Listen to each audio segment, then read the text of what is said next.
Hello everyone and welcome back to the homestead. So as you can see, I'm back here working on the truck, and I ended up doing a little bit of work between the videos because it's really hard to video and work on a truck at the same time. I'm working on getting a better tripod. Anyway, I'll show you where I'm at so far and try to bring you along a little more in this video.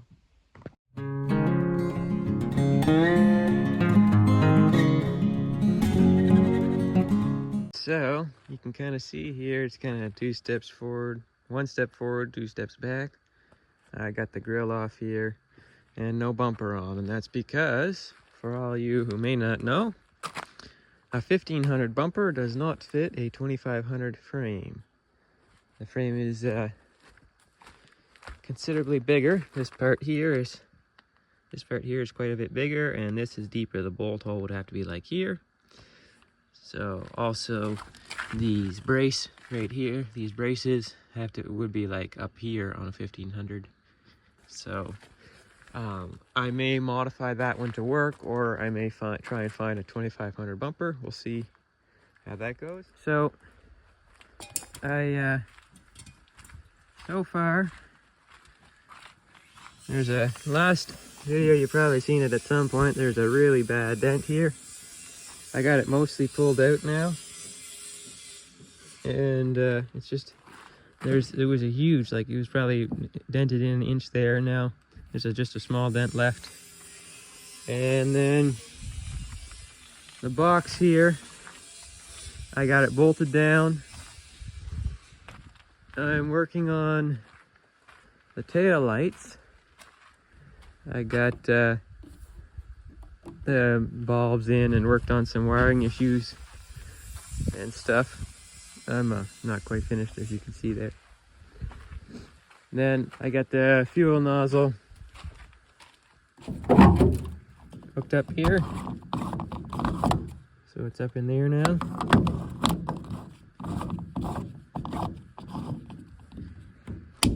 And I'm doing a little work in the cab.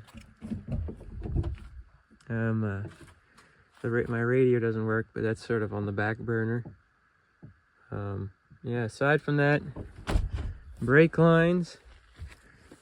I'm not sure if I had this done in the last video, but I think I did.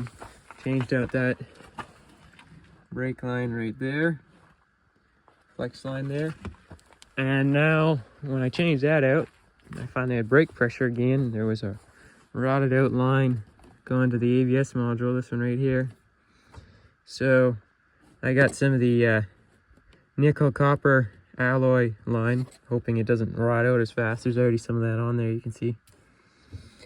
And bent it up, got it flared, and now I'm putting it on. So we'll see there how that goes. So yeah, I'll show you underneath the truck here what's going on, and try and bring you along this time. So we're here up under the truck, and I haven't quite finished bending the line yet, but it runs over here, right up into that, right there in the ABS module. So now I'm going to get this threaded in there, and then bend this line up so it isn't hanging down anymore, and see from there. So, see if I can prop you up here.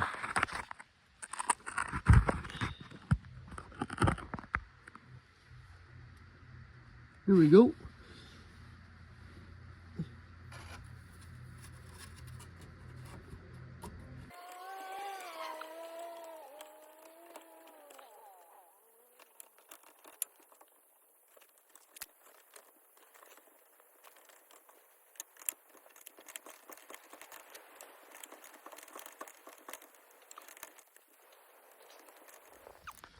So there you go. She's tightened down there now, nice and tight. You can see here I have 2 copper lines running, and then 2 steel lines running. They don't seem to be rotten. There's a little rust here, but it's not too deep. If they do blow out, I'll probably try and replace them with the copper as well. We'll see how that goes. The coppers are supposed to last like forever. So we'll see. I'm gonna try and bend this so it's more up and out of the way where it's supposed to be, and then I'll come back to you. Okay, so that's about as good as I can do.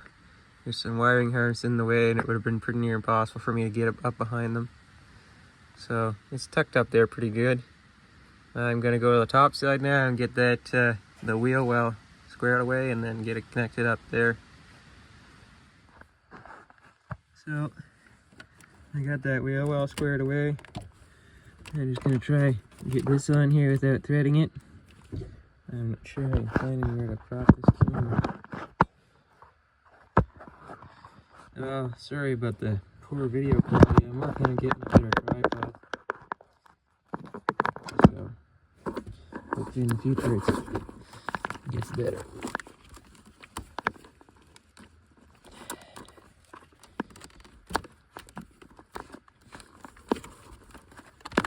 There we go. And a little bit more. Not quite that much.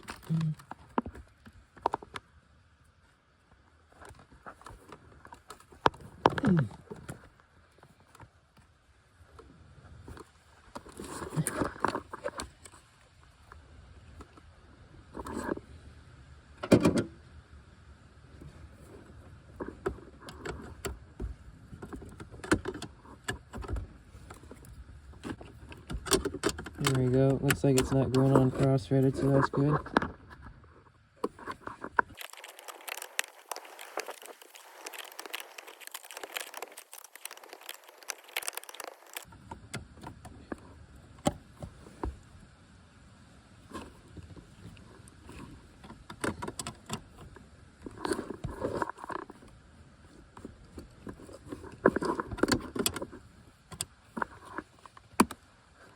Alright, that feels tight.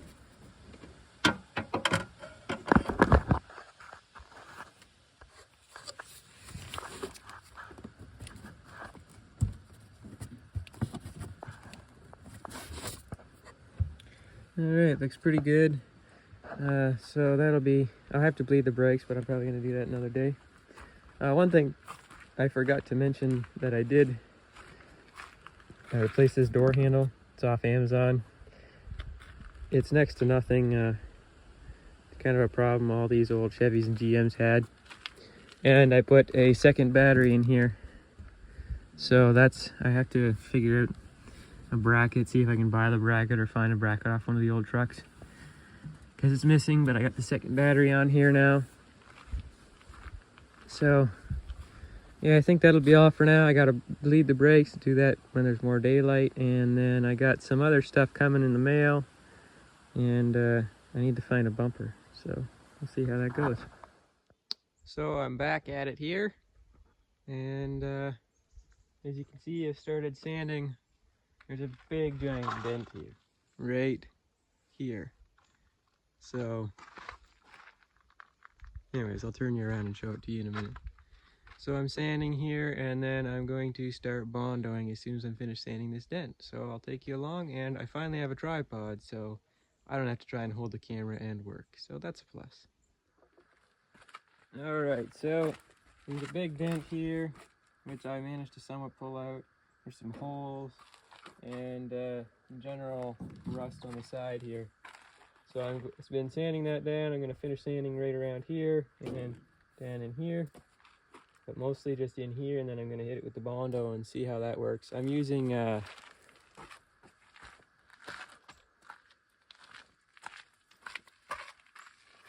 this here can of Bondo glass, so when I'm filling in those holes in those bigger areas, it doesn't all fall apart. So yeah, let's get at her.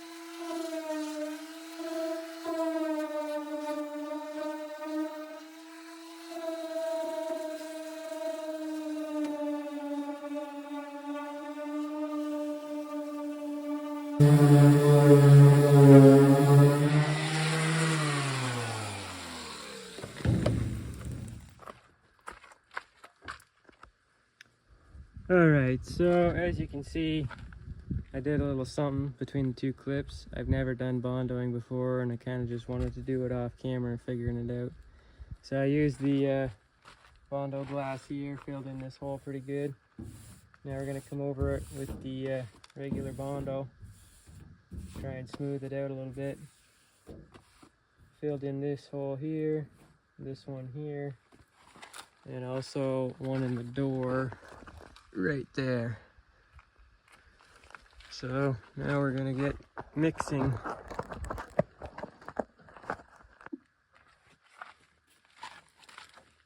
Alright, so we got our bondo mixed up here. I got my bondo knife and I'm going to see what I can do. I haven't really done bondoing before. I've helped with it a bit, but never done it myself. So here goes. I have done some drywalling though.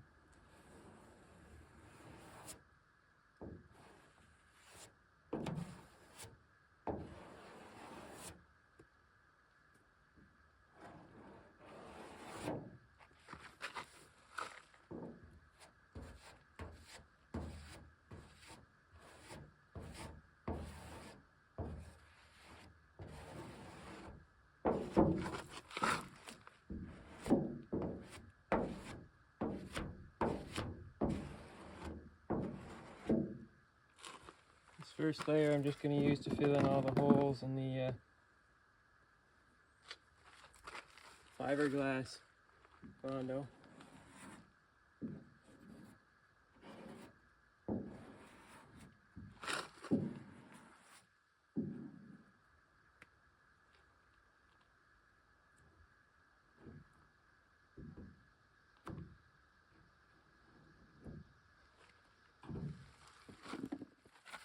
Alright, now I'm going to try and fill some of the, actually do some shaping.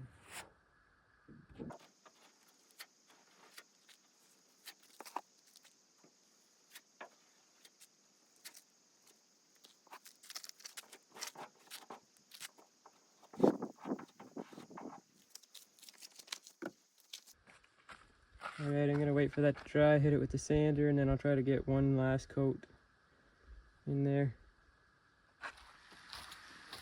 Alright, so since it was my first time doing bondo, I decided to do it off camera.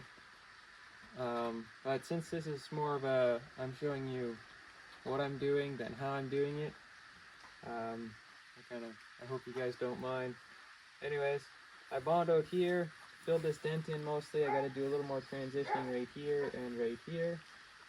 And there's a couple more holes. I filled a scratch here, got some of this done. I got to fill in all the little air pockets now, but since it's raining right now, I'm not going to bondo. But since it's raining, it makes it perfect for wet sanding. So I'm going to start sanding the box and then the cab, and we'll go from there. So I'm just using an orbital sander, and I'm going to put on some 120 grit sandpaper because I'm going to be repriming the truck. So I was sanding with 220, but it's a little too fine for priming. So I didn't show the entire process. There's a lot of sanding and bondoing and sanding and bondoing until that patch was probably a quarter of that sidewall or so of the box. And basically what I'm trying to do with these videos is sort of show what I'm doing. There's like hundreds of videos showing you how to do body work and bondo and all that, but I'm just trying to sort of take you along my journey and show you how I'm basically building a truck from a parts truck that I bought for pretty cheap, and how I'm rebuilding it sort of into my dream truck. I love these trucks, and I grew up in between the 98s, 96 to 98s, and then the 2001 to 2007 body style. So these were my favorites growing up. And so basically, I'm not showing the whole process. There's a lot of hours that were put in after work and stuff like that. It was just too hard to keep setting up the camera, but I think you guys get the gist here. I'm basically, I bondoed the box, then I sanded the whole truck, and then I started priming, and then I painted it. So I used Rust-Oleum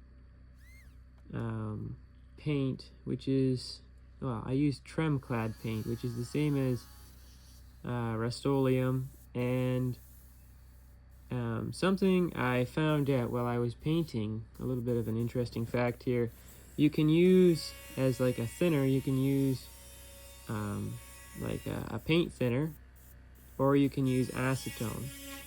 And on the first coat, I put acetone on one side, and then I ran out or something, and I used paint thinner on the other side. And when it cured, the acetone was almost a near perfect finish, very little orange peel. And the other side with the paint thinner was very, very orange peeled. And also, the acetone cured like a hard gloss, whereas the paint thinner, it can take, if you read up online using Rust-Oleum paint for automotive, it can take weeks to months for it to actually fully cure. So I found acetone paint thinner, and then I used a catalyst. I'm probably going to do a video after this one, and maybe at the end of the series I'm going to do a video showing like a parts breakdown and everything I used, and approximately how much I spent, and I'll try and include some photos then of what catalyst and acetone and paint and everything I used. But you can look it up online, what exactly you need to use. It, like I said, this is more of a how I'm doing it, and how I'm building my truck, and there's lots more. Like, I'm not just painting it and safetying it. There's way more coming in the future. I want to do some cool stuff to it that I think you guys will enjoy watching. So stay tuned and enjoy the video.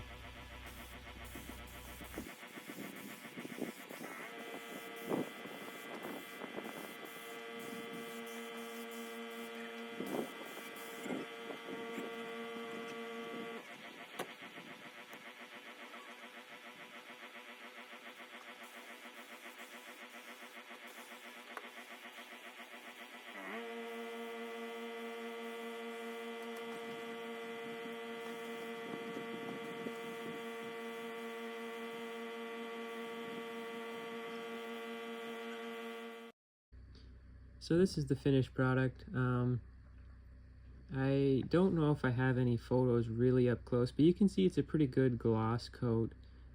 It's not perfect. If you look up really close, you can see there's orange peeling for sure. It's probably partially to do with our spray gun air pressure regulator wasn't working quite right, so I think we were probably spraying a little too high pressure. But it turned out overall pretty good, and probably come spring I'm gonna buff it and sand it and buff it, and hopefully that'll take away all the orange peel. There's a couple of coats on there, so there's a pretty thick layer to work with. So I just wanted to get it painted well enough so it looked pretty good. It doesn't have to be perfect, but you know, it looks good enough for now, and it all matches, and that was really nice. Plus it covered all my Bondo. I kind of wanted to make sure that all my Bondo was covered up before I tried to go and take it for safety. And also driving over the winter, the rain and stuff tends to loosen up the Bondo when it's exposed to water. So that's all for that. I hope you guys enjoyed the video. There's some really exciting stuff coming up in the next couple of videos, so stay tuned. Starting to put on some really cool parts and get this thing closer to being on the road. So see you next time.